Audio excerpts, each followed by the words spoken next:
I grew up in St. Louis, grew up a little bit outdoorsy. We did the camping, but this is like traditional camping, like tents and marshmallows and stuff, not like something that you deal with in Sere. I'm Staff Sergeant Tiffany Zaloudek, Sere Specialist at Fairchild Air Force Base. My parents' reaction to me going to the Air Force was, at first, they were a little surprised that's something I wanted to do. That was the first decision I made to go into the Air Force by myself, and they supported me 100%.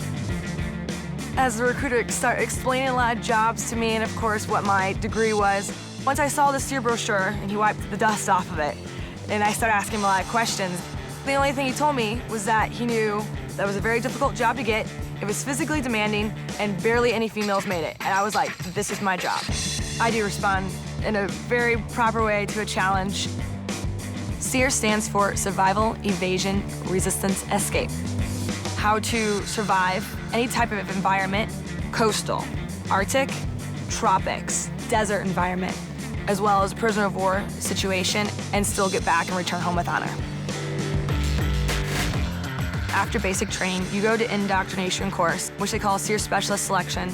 You're constantly ran to the ground, PTing nonstop, you're eating insects, you're doing navigation, shelter crafts, and you've never done any of these things before. So if you can actually buckle down and make it through that, you await the process for what we call Sere Specialist Training, which is a 6-month-long process. Anything that you could possibly get thrown into, you get training in.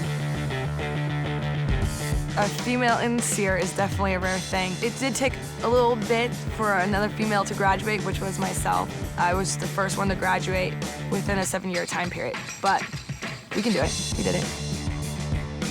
What I would tell a young girl who's thinking about joining the Air Force is it's a great opportunity that a lot of people, I think, overlook. Go ahead, research it, see if it's something that you really like. If it is, go for it, and do not stop.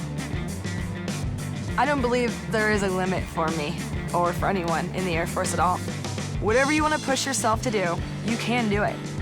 The biggest thing is if you want it and how motivated you are.